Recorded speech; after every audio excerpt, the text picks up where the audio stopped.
Okay, yo, people. So as it's a pay-per-view, right? We have the early prelims, right? That's how we start things off. We have got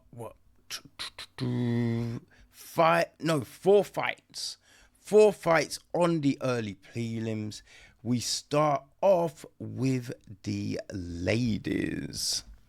You know, we have got Hailey Cowan against Nora Cornolle.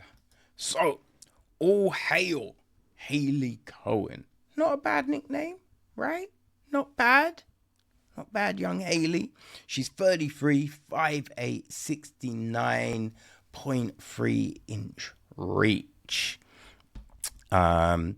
She is coming off a loss in her last fight, right, which was her UFC debut. She came via the Contender Series. She's fought in Invicta and the LFA. Right, her last fight was to Jamie Lynn Horth. Right, but this was it was nearly 2 years ago, right? It was the end of April 2023. So she's been out a while. I don't know the reason, if she was injured, maybe she started, I don't know. I'm not quite sure. Now she's, she's finished a few fights with rear naked chokes, right? She's had a head kick TKO back in her LFA days, so she's got that. Now she's going up against Nora Cornolle, the Wonder. Or it would be Nora Cornolle. I'm not sure, but yeah, that's the nickname. She is 35, 5'7", and a 67 inch reach. So yeah, slightly older, slightly shorter, and a slightly, shorter reach for Nora. She as well is coming off a loss in her last fight, right? She's 2-1 in the UFC. She did win her first two, right? She went to a decision in her debut and then got a second round stoppage in her next fight. Right, but then lost a split decision. Now, her last fight was September 2024, so last year. Right, now, when you look at her record, she has got finishes, right, by, knockout. She's also got one sub back in the day. So it does look like it's a pretty close matchup when you look at the papers, right? Look at all the stats and everything like that. Now, you might go Hailey because she's been out 2 years. She might be at a deficit here. But I'm wondering, that's 2 years to train, to get better, to, iron out any kinks, right? She is slightly taller, just an inch, but she does have a 2 and a bit inch reach advantage, so if she uses that reach advantage, right, she's got more subs, right? So if she uses that jiu-jitsu, I'm thinking that maybe Hailey comes back, and gets a win, right? I'm going Hailey for the win. So next up, we go to the middleweight division. So it's Tresean Gore against Marco Tulio, which is an interesting matchup, right? So let's check out these stats. All right, so Marco, Matuo,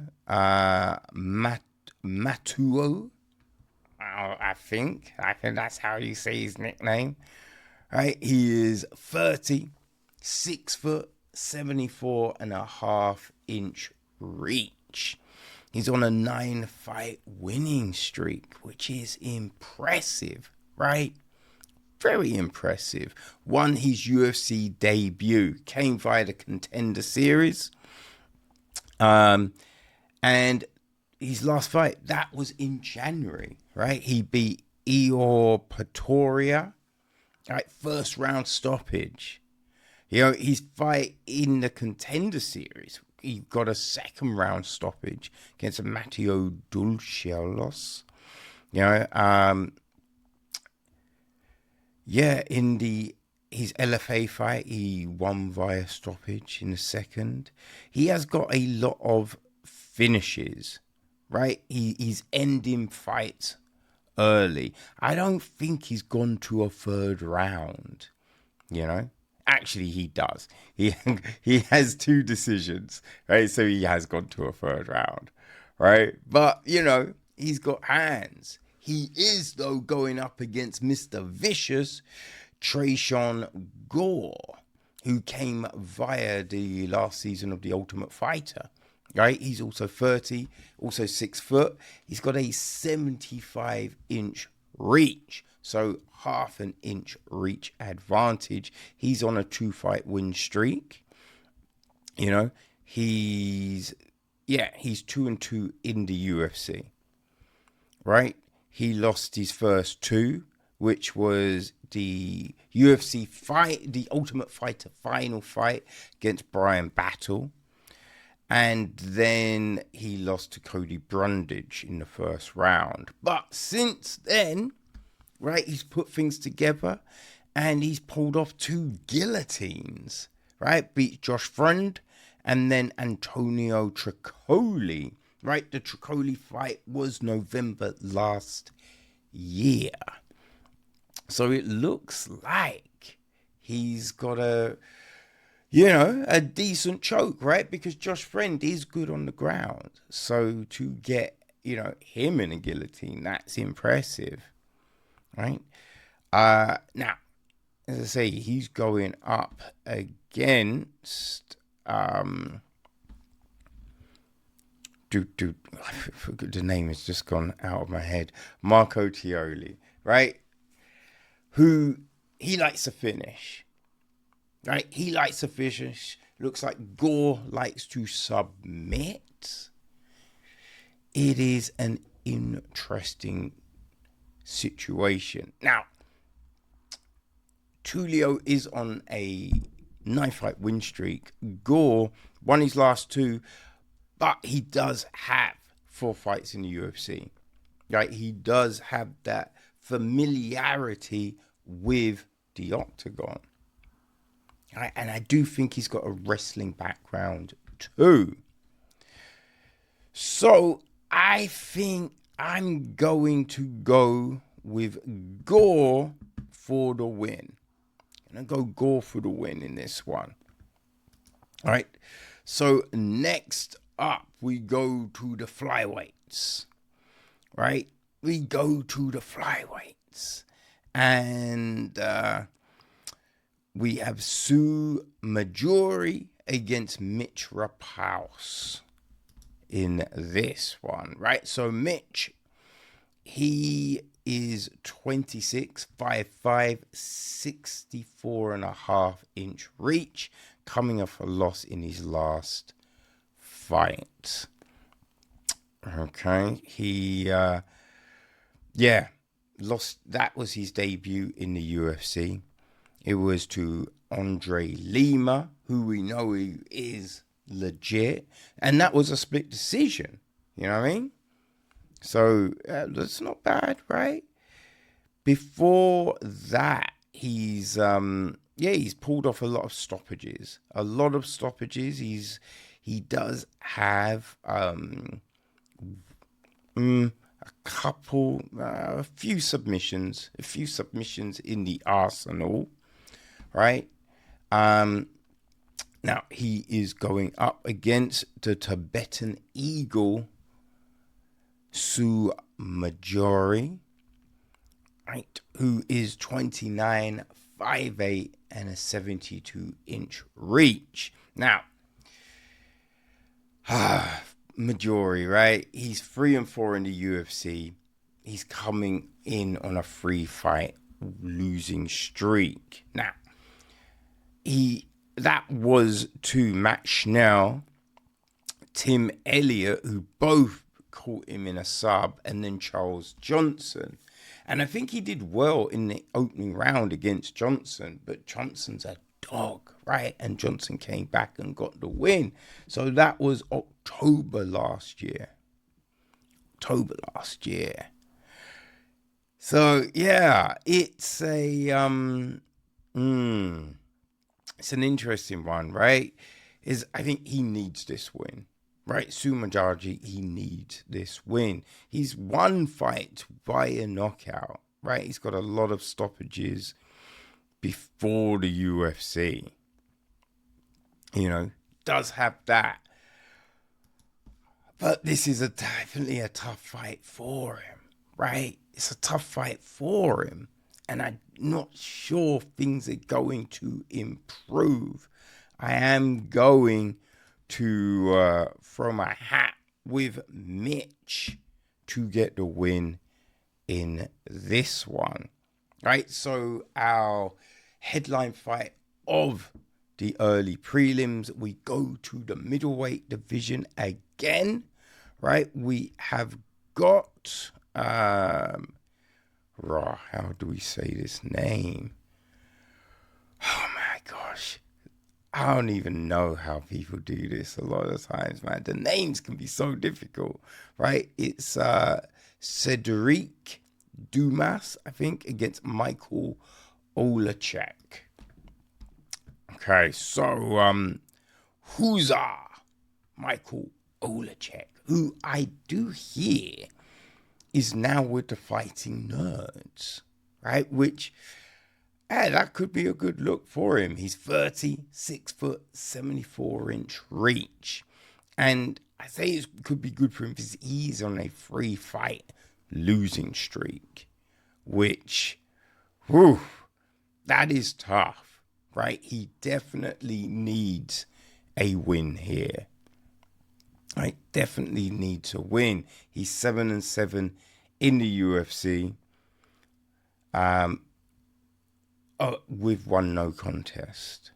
Right now, he has lost to some good people in those last 3. Right, Michał Pereira, even Kevin Holland, and Shara Bullet. Right, Shara Magnomedov. And that was the double back fist, I think. No, it wasn't. It was a decision. But yeah, 3 losses. Right? And funny enough, he lost to Kyle Bahario, right? The leader of the Fighting Nerds. So there is that history. He got subbed in that one. Right? So he is, the Kevin Holland and the Pereira fight were both also submissions. So he does get caught, right? Does get caught. He's been knocked out a few times too. So, man, it's a tough one. It's a tough one for Oleksiejczuk. Now, he is going up against Sedriques Dumas. Right, so let's take a look at the stats here. The Reaper. It's not a bad nickname, right? He's 29, 6'2", 79-inch reach. Coming off a win in his last fight. He is 3-2 in the UFC. Came via the Contender Series. Okay, so that was against Dennis Tulin. August last year, right? You know, boy, he's got a win over Cody Bremage and Abu Azaitar.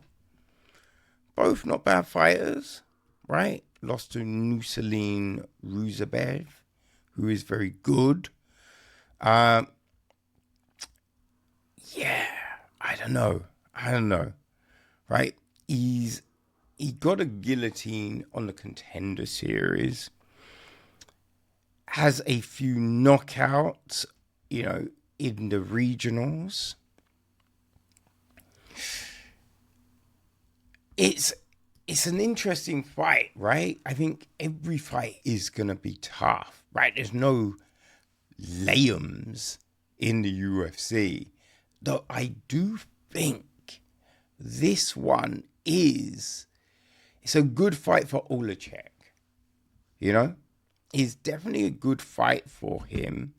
And I'm saying he pulls this off, right? I think this new now it does all depend how long he's been training with the nerds, right? But I think that affiliation, just being in that environment, right? Because they are on such a winning streak, I think that might boost his confidence. And I think confidence may be a part of some of these losses for Oleksiejczuk. So yeah, I'm saying Michał Oleksiejczuk gets the win, breaks the skid, saves his job, right? But that's an intriguing fight to take us into the prelims proper.